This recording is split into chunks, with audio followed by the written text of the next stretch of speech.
दिल्ली सहित कई राज्यों में आज से स्कूल खुल गए। जिन राज्यों में स्कूल आज से खुले उनमें दिल्ली के अलावा यूपी, तमिलनाडु, हरियाणा, मध्य प्रदेश, राजस्थान, तेलंगाना, असम और पुडुचेरी भी शामिल है। दिल्ली में पहले दौर में 9वीं से 12वीं तक के स्कूल खोले गए। दिल्ली सरकार ने साफ किया है कि किसी भी छात्र को स्कूल आने के लिए मजबूर नहीं किया जाएगा। यूपी में 1ली से 5वीं तक के स्कूल खुलेंगे। मध्य प्रदेश में 6ठी से 12वीं तक के स्कूल। सभी राज्यों में कोरोना प्रोटोकॉल के पालन की हिदायत दी गई है।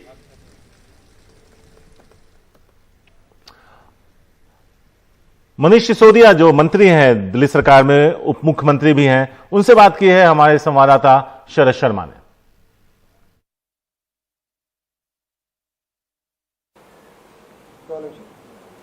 दूसरी लहर के बाद आज दिल्ली में पहली बार स्कूल खुले हैं। हमारे साथ दिल्ली के डिप्टी सीएम और एजुकेशन मिनिस्टर मनीष सिसोदिया हैं। मनीष जी, बहुत बहुत स्वागत है। शुक्रिया।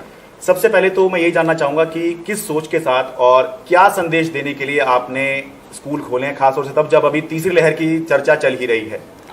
पिछले 1.5 साल से करीब स्कूल बंद हैं और पढ़ाई का इतना नुकसान हो चुका है, बच्चों की रिस्क है। एक तरफ उनके स्वास्थ्य की चिंता है, सबको उनके स्वास्थ्य की चिंता है, लेकिन साथ साथ पढ़ाई की भी चिंता है।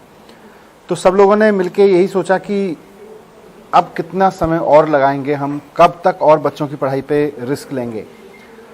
अगर अभी भी स्कूल नहीं खोले, कॉलेज नहीं खोले, तो एक पूरी की पूरी जनरेशन नॉलेज गैप के साथ आगे बढ़ेगी।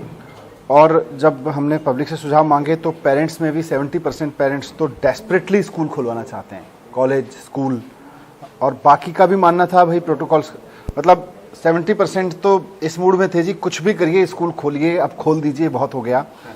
बहुत बड़ी संख्या में इसके अलावा भी पेरेंट्स थे जो प्रोटोकॉल का ध्यान रखना, ऐसा ध्यान रखना, वैसा ध्यान रखना, लेकिन हम चाहते हैं स्कूल खुल जाए जल्द से जल्द। तो बड़ी संख्या में पेरेंट्स भी चाहते थे। हमने मेडिकल एक्सपर्ट्स से बात की। मेडिकल एक्सपर्ट्स का भी ये कहना है और उनका तो ये भी कहना है कि जो छोटे बच्चे हैं वो और कम रिस्क होता है उनको।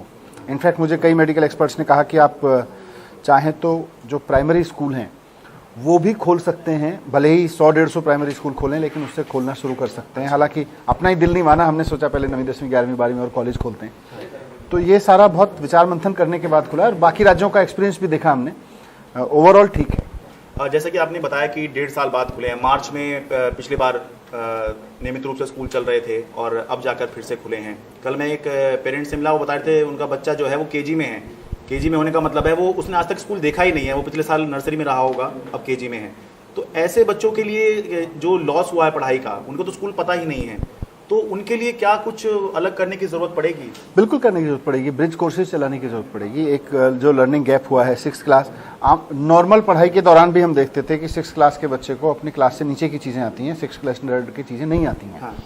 अभी तो और चैलेंज हो गया है कि 1.5 साल उनकी पढ़ाई नहीं हुई है ठीक से। और इन्हीं की बात नहीं है, बात कॉलेज लेवल की। तो फाउंडेशन का समय है ये वाला। तो फाउंडेशन का समय है। अगर छोटे बच्चों की बात करें, बड़े बच्चों की बात करें तो आप सोचिए कि 12वीं क्लास से एक बच्चा अभी कॉलेज में गया और उसका एक दिल्ली के DU के बढ़िया कॉलेज में एडमिशन हो गया, सेंट स्टीफेंस में हो गया या जो भी है। लेकिन उसका घर का एक छोटा सा कमरा उसका सेंट स्टीफेंस बना हुआ है। IIT में एडमिशन हो गया, लेकिन IIT उसके घर का एक छोटा सा कमरा बना हुआ है। सोचा था IIT कैंपस में जाएंगे, पढ़ेंगे, IIT की एक लाइफ है, वो सब।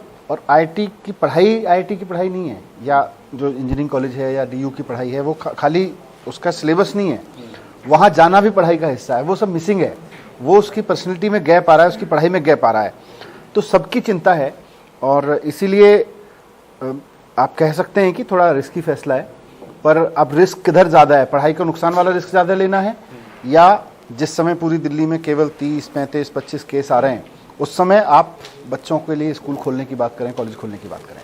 अगस्त महीने में बहुत से राज्यों ने अपने स्कूल खोले और केंद्रीय स्वास्थ्य मंत्रालय का डेटा ये बता रहा है कि बहुत से राज्य जिन्होंने स्कूल खोले, वहाँ पर जो पॉजिटिविटी रेट है, जो 17 साल तक के बच्चे हैं, उनमें वो बढ़ा है। हालांकि जहाँ मैं ये बता रहा हूँ वहाँ ये भी है कि कुछ राज्यों में घटा भी है। तो क्या ये सोचते हुए मन में शंका नहीं हो रही कहीं हमारे यहाँ भी जो है पॉजिटिव रेट बच्चों का बढ़ ना जाए? बिल्कुल शंका है और इसीलिए हम अलर्ट हैं। एक तो मैं आपके चैनल के माध्यम से भी पेरेंट्स से कहना चाहूँगा कि बच्चों को भी खूब समझा के भेजें, पूरा अलर्ट करके भेजें। स्कूलों की तरफ से भी पूरी तैयारी है कि किसी तरह से सोशल डिस्टेंसिंग का वायलेशन ना हो, कोविड प्रोटोकॉल्स का वायलेशन ना हो, लेकिन बच्चों को भी समझा के भेजें। और क्योंकि पढ़ाई ज़रूरी है तो थोड़ा सा लिमिटेड मतलब सख्ती के बीच में ही होके कर सकते हैं हम। बाकी राज्यों का एक्सपीरियंस अभी अच्छा ही रहा है। ओवरऑल मैंने भी स्टडी किया था और कुछ एक जगह को छोड़ के जहाँ से कुछ छिटपिट केसेस आए, और फिर अपने हाथ में स्कूल खोलने के लिए जितनी तैयारी करनी है, स्कूल बंद करने का फैसला तो आधा घंटे में हो जाएगा।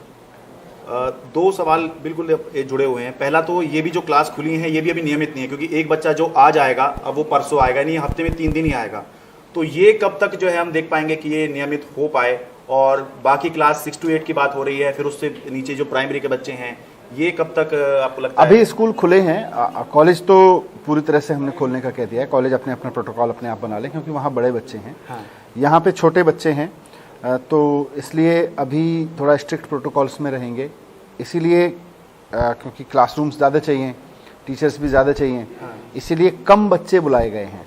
पर जैसे जैसे बच्चों की भी आदत बनेगी कि कोविड प्रोटोकॉल के दौरान स्कूल में कैसे रहा जाता है, कैसे क्लासेज अटेंड की जाती हैं, टीचर्स को भी पता चलेगा, एडमिनिस्ट्रेशन को भी रहेगा, नज़र रहेगी, तो धीरे धीरे खोलेंगे अब।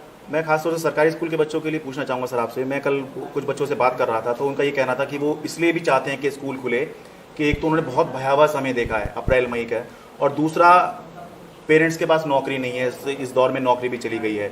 तो क्या इनकी मानसिक स्थिति को सुधारने के लिए और घर में जो चल रहा है उससे ये उबर पाएँ, इसके लिए कुछ स्कूलों में आप करेंगे, खासतौर सरकारी स्कूल में, क्योंकि एक आर्थिक स्तर जो होता है बच्चों का वो वैसा है कि बहुत प्रभावित हुए हैं? स्कूल खोलने से पहले मैंने पूरी दिल्ली के प्रिंसिपल्स के साथ में छोटे छोटे ग्रुप्स में बात की थी, और खुद प्रिंसिपल से भी निकल के आया, और उसके बाद हमने भी एडवाइजरी दी है कि कोई भी स्कूल, जैसे आज स्कूल खुले हैं तो अगले 2-3 दिन 4 दिन किताबें खोल के एकदम पढ़ाई पे नहीं लग जाएंगे। सारे क्लासेस में बच्चों के साथ संवाद करें। जो आपने बोला कि पिछले 1-1.5 साल में बच्चे किस भयावह दौर से गुजरे हैं, उनकी मानसिक यात्रा क्या रही है, अप्रैल मई वाला समय परिवार में कैसा माहौल रहा है, कैसे उन चुनौतियों का सामना किया, तो बच्चों के अंदर जो भरा हुआ है उसको निकालें, उसको शेयर करने का अवसर दें।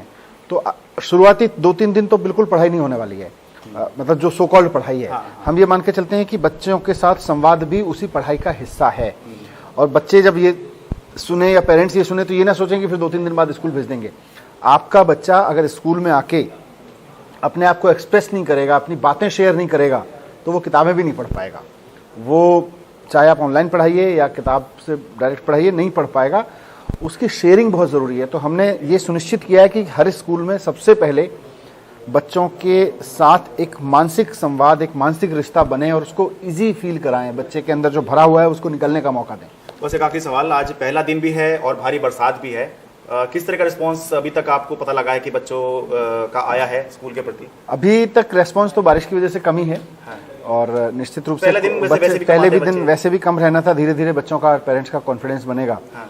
और दूसरे बच्चों को आते हुए बच्चे देखेंगे तो आएंगे 1-2 दिन में। और चलिए सर, हमसे बात करने के लिए बहुत बहुत धन्यवाद। दिल्ली से अपने कैमरा सहयोगी मोहम्मद मुर्सलीन के साथ मैं शरद शर्मा, NDTV इंडिया।